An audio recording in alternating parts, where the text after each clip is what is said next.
Hi everyone, I'm Chrissy Regan, the wellness poet, and still have the spinning circle of doom, but I'll start talking anyway because who knows what's going to happen. You could be hearing me live or it could be a minute delay, but welcome. It's Wellness Wednesday and it's the 20th of May.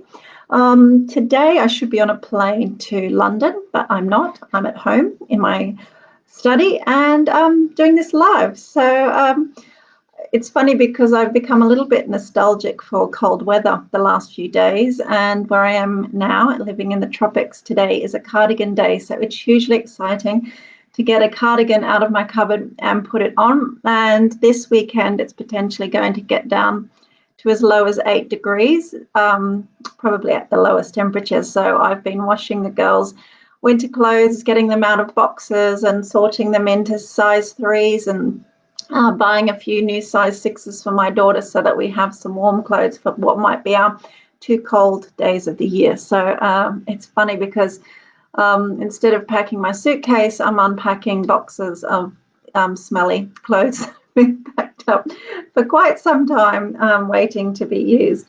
And it's also an interesting day because I'm starting to kind of go back to content that I wanted to visit with you in March, but when COVID kind of kicked off properly and we all went into lockdown, the content that I had planned to deliver, I kind of set to one side and I delivered some new content. So back in March, I wrote up my whiteboard to deliver a session on forgiveness and why that's important to our physical health as well as our emotional health. And it struck me yesterday that all the words were still sitting on the whiteboard and I just put it into the corner. So today I've got the whiteboard out and I'm going to talk to you a little bit about forgiveness and why this is so important.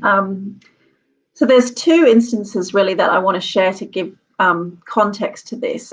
Last year I became very curious and interested in the effects of our emotional health and our mental health on our physiology. And there's a lot of science now to show that our emotions and our feelings and our thoughts can directly impact our molecular biology and indeed our DNA. And that's really amazing and exciting and interesting if you think about that. So as I've mentioned to you already, and you will have seen from my live last week, 18 months ago, my health was very much in the toilet. And I read and researched and watched a lot of documentaries about health, and indeed I studied mindfulness, and I started to become very kind of passionate about how I could positively influence my health without drugs and without surgery, etc. And without being put in a padded cell, which is some days I felt where I would most like to be. And what was really phenomenal to me is that because this research now is so readily available and indeed so many good documentaries, you can really start to apply it to your own life when you understand, what are the thoughts and the feelings that are driving your emotional reactions, and what are some things that you may have held on to for a very long time that are indeed blocking your health or indeed causing you to have further poor health. So the 2 of mine that I identified was fear, and why fear was causing me to be in poor health. So when I became pregnant after IVF with my firstborn, she was a twin pregnancy. And at 9 weeks, I lost one of the twins, and I didn't know that I had lost the twin until 12 weeks when I had my scan. And that was an immensely devastating time, and I was consumed with grief at that time. And then I lived in fear of losing the second one. And I became very cautious in my mindset, but because I had been living in a state of fear, I became quite, let's say I wasn't looking at life with a very optimistic lens. I was kind of consumed by my grief and my worry about the future. And then off the back of that, and actually it's because of a whole series of underlying conditions, which I'll talk about in a little while, I developed a serious illness called ICP, intrahepatic cholestasis of pregnancy, or otherwise known as obstetric cholestasis. And I realized I had this illness after I diagnosed myself at around 22 weeks. And it's a very debilitating illness, because what happens is your liver goes crazy and poisons your blood. And the chemicals from your liver and your gallbladder can pass through the placenta and cause the baby to either have a heart attack and die spontaneously, abort, or be born early, stillborn. So there was a lot of risks associated with having that illness. And my illness was very extreme. So my blood chemistry was kind of off the charts, and they wanted to admit me into hospital. And I didn't want to be admitted into hospital because I was, still early in my pregnancy, and that would have meant a lot of time living in a hospital, which is kind of a miserable place to be anyway. And it was summer, and it was very hot that year, and there's no air conditioning in hospital in the UK for obvious reasons. So I stayed at home. But what I did do is I went to the hospital every day for several hours to have all the tests done. And they would every day monitor the baby, check all my bloods, and then I would go home, and then they would call me and they would tell me what I needed to do, which was in most cases go back to the hospital and get a new prescription for more drugs. But the drugs weren't working because my illness was so severe. And also they were trial drugs. They weren't proven drugs. That they were random drugs, a lot that they would give to people who had hepatitis or people who had leprosy, and people who had, and then antihistamines to stop the burning itch that you have all over your body. So as a result of that illness, I then lived with this constant state of fear that I would lose my second baby. And, I laid awake, most nights, because you can't sleep anyway when you have this illness, thinking about, loss and already kind of pre-grieving. So they didn't want to deliver the baby too early because there was no special cribs left in neonatal in many hospitals in London. So they were trying to get me to continue the pregnancy as long as possible to give her the best chance of being delivered and not have to go into incubators, etc. So eventually, after 36 weeks of enduring this illness, I kind of begged the consultant to end my suffering because it was too much. I was going insane with the lack of sleep and the fear and the worry and the physical symptoms of the illness. So at 36 weeks, we said, let's get to 36 weeks, and then they delivered her. So there was a lot of relief around that time, but also a lot of fear around the delivery, because I felt that I had got this far, but at any moment something could happen and she would be taken away from me. And they delivered her by cesarean, and we went up to the ward, and then within 12 hours they had to take her away to high dependency and give her a lot of support for the first further 24 hours, 36 hours, and it was a really worrying and stressful time. And then a week later, when I eventually took her home from hospital, she started choking, and she would choke all the time for no reason. So she was tiny, she was under 6 pounds, and I had to then live with this constant fear that I was going to lose her because she would be choking all the time. So then again, I didn't sleep.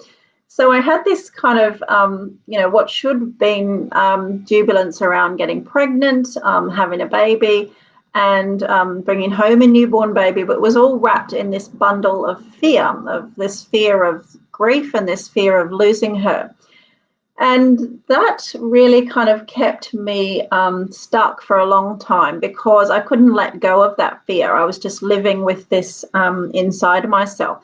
What I've since learned about the emotion of fear is that, when it clings to you, your cortisol is constantly high because you're in a constant state of flight or fight, and that burns out your adrenal glands. And I now know that I have suffered over the last few years with adrenal burnout, and a big part of my recovery in the last 18 months has been managing that and overcoming it.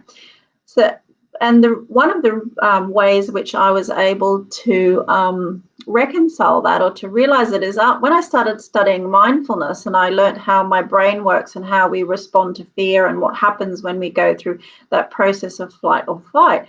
I was able to say to myself, fear has played such a huge part of my life for the last 5 years. but my daughter is safe now, and I have gone on to have a second baby, and I did have a little bit of fear around that time, but I was trying to be much more optimistic in the outcome, and I had looked at it with a very different mindset. It was if I'm successful in having this second baby, then I will be delighted. If I'm not successful in having this second baby, I will just accept that that was the plan, and one was enough for me. So I kind of resigned myself to not resist it and to just accept the outcome in whatever form it came. But in recognizing that I had lived in fear in so long, and what damage that had been doing to me mentally and emotionally, and then actually molecularly on a physical level, I thanked fear for keeping her safe, because it was me going to the doctor saying, I think I have this illness. And they said, yes, you're right, you have this illness. It was me going to the doctor saying, I need you to take her out now because my body's shutting down. And it was me, running to save her life every time she choked, that kind of allowed her to be alive. So in that instance, fear actually helped me keep her safe. But then I didn't want to be in fear anymore. So I said, thank you very much, fear, for helping me care for my baby. Thank you very much, for fear, for allowing her to be in my life, but I don't need you anymore. Fuck off. Take a holiday. And once I said thank you to fear, and I acknowledged the role it had played in my life, and I asked fear to take a holiday, this is around March last year, I instantly felt my health improve. And that was really profound, because it had been holding on to that emotion for so long, that had, and all of the physical aches and pains that I had in my body, not to mention the burnout that I was feeling. It really just very quickly after that started to lift. And I could look at my life in a much different mindset and start to then focus on other areas of my health and well-being. So in saying goodbye to fear, I was able to say goodbye to a lot of conditions that were keeping me stuck. And then that kind of moves me on to another emotion, which is forgiveness. So in order to, I was holding on to kind of anger and resentment from probably from the trauma around that, the support that I did and didn't receive in many forms, and also some other trauma that I suffered throughout my life, which had, had a residue of anger and frustration. And in what I learned about anger, is that it really affects our liver and our gallbladder. And for 25 years, I had suffered with an unhealthy gallbladder and liver. And obviously the liver played a big part of the illness that I had when I was pregnant, ICP. But also I had my gallbladder removed when I was 21 because it was full of stones, and my liver never fully recovered or functioned normally, and no one could ever figure out why. So despite the fact that I've had, dozens and dozens of liver scans over the last kind of 6 or 7 years, and I've been to gastroenterologists and had blood tests till I'm blue in the face, they couldn't really find anything I wouldn't say wrong with my liver, because they said I had like some form of non-alcoholic fatty liver disease, but I didn't have any of the kind of typical cancers or pancreatic cancer or whatever that is symptomatic of the condition of my liver, and my liver enzymes were always incredibly high. And I was even given this Rule 3 card, which is basically a blood test card that you can go to the blood collection place and have your blood collected on a regular basis. So again, last year, in looking at the effects of our emotions on our physiology, I thought a lot about forgiveness, and I went to a couple of seminars and did some research and watched, documentary. There's a really good one on Netflix called Heal. And, it's thought that through forgiveness, we can actually lower our blood pressure, reduce our stress levels, improve our cholesterol, reduce pain and inflammation, improve our sleep, and then obviously change the chemistry of our cells. Now, my blood pressure has always been really low, so that wasn't an issue, but I had incredibly high stress levels. I had high cholesterol, and I had a lot of pain and inflammation in my body, and I never really slept well. So it all sounds awesome, doesn't it? But what I realized then, once I had started to think and understand about the forgiving myself and others who wronged me, all of those things also started to improve. And a classic example is that throughout the course of last year, after I let go of fear, changed my diet and my lifestyle, and started working more on my emotions and mental health using mindfulness, my blood results started improving. But there was one spike, and that spike happened in September last year. And in September last year, when actually I wasn't aware that there was a spike until probably around late October when I went to the doctor, and they said, you had a blip there, but, it's nothing to be worrying about, and, you can go home and we don't want to see you anymore. That was kind of what the gastroenterologist was said to me. So I was really reflecting hard on what had happened at that time. And there was about 2 weeks in September last year where something happened in my personal life that caused me to get really frustrated and quite angry. And I was holding on to some resentment. And I carried that with me for about 2 weeks until I kind of processed it and reconciled it. And then I went, okay, you need to move on from that, because it will just either make you sick or you're not going to get anything. You can't change it, so you may as well accept it and move on. And then I did that, and I realized that that spike in my blood results coincided with the exact time that I had those high emotions as well as those high blood results. So that really just kind of goes to prove as well that our thoughts, feelings, and emotions directly impact us on a molecular level. When my blood from my liver, the anger and resentment that I'm holding on to around my liver was shown in blood tests. So why I really wanted to talk about this was to give you some insight into, what areas of your life might you need to be thinking about forgiveness, and how you can apply some mindfulness to that so that you're also not impacting your physical health. So here's the board that I was talking about.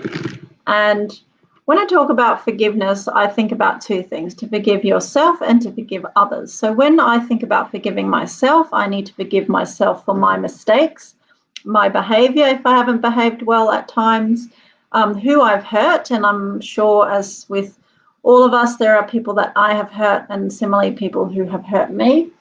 Intolerance is something I need to forgive myself for, because I often find I get intolerant easily. Impatience. So when you've got small children, they can make you feel very impatient at times. So impatience is something that I need to be forgiving myself. Arrogance, I think at times we're all faced with a little bit of arrogance in our life, and letting go of arrogance is important. Selfishness, which, we do feel guilty about being selfish, but equally, if we can forgive ourselves for being selfish. How I think and talk about others, the role that guilt plays in my life, and then if I feel as though I'm taking advantage of people, which I don't like doing, so I forgive myself if I feel that I may have done that. Now, in terms of others, there's often things we need to forgive others for, and this is where we tend to hold on to our feelings of anger and resentment, and that can be around lies and deception, abuse, betrayal, ridicule, feeling let down, feeling ignored, feeling as though you're experiencing unfair treatment, bullying, which is something that happens to a lot of us, unfortunately. Rejection, which is also something that we're faced with and we need to forgive other people for, and then also forgiving other people for their ignorance. And a couple of quotes which I found last year which really helped me was to think about this.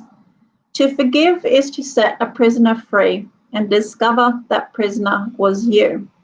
So when you think about others and the hurt that they've caused you, through you forgiving them, you're not excusing their behavior, but actually you're allowing yourself to set yourself free of their hurts, because you only have to forgive once, but you live resentment every day. So letting go of your resentment and forgiving people who've harmed you, knowing that it directly impacts your physiology, is a really important step to become mindful of. And then this one as well. Forgive others, not because they deserve forgiveness, but because you deserve peace.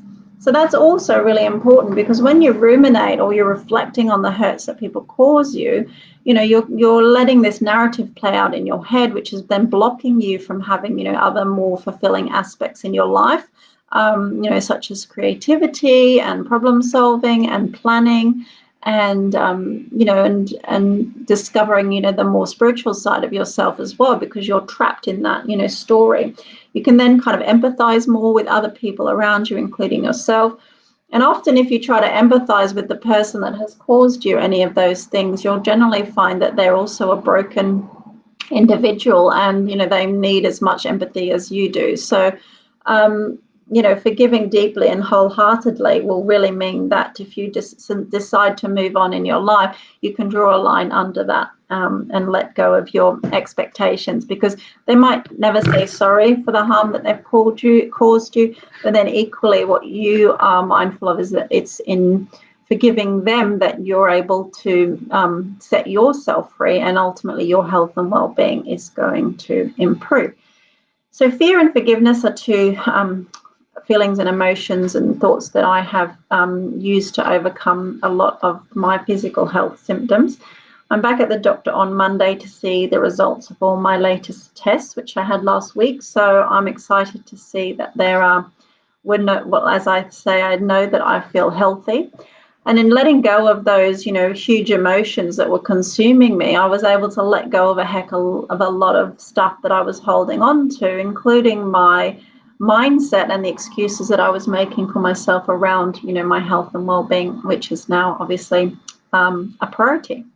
So just wanted to share those thoughts today. You might have feelings and emotions that you're hanging on to, such as guilt or grief, or of hurts from wrongs, or feeling as though you're not doing enough, or that you've failed, feelings of failure. So just know that if you're mindful of why you're feeling like that you're mindful of why it's come up for you time and time again, and you're mindful of the reasons why you're wanting to hang on to those emotions. If you recognize the role that they've played in your life, you thank them for the lessons that you've learned. As in, I thanked fear, asked it to F off and take a holiday, because it had served me for the time, but I don't need it anymore. And in the same way that I can thank myself for forgiving myself and forgiving others, I don't need to have those feelings of anger and resentment anymore. I can move on with my life. So that's kind of what I wanted to share, to be mindful of your thoughts, feelings, and emotions, because they directly impact your physical health and your cell biology and your DNA, your gene expression. So thank you so much for watching. It is Wellness Wednesday. Have a very healthy and well day, and I will see you again soon. Okay, take care. Bye.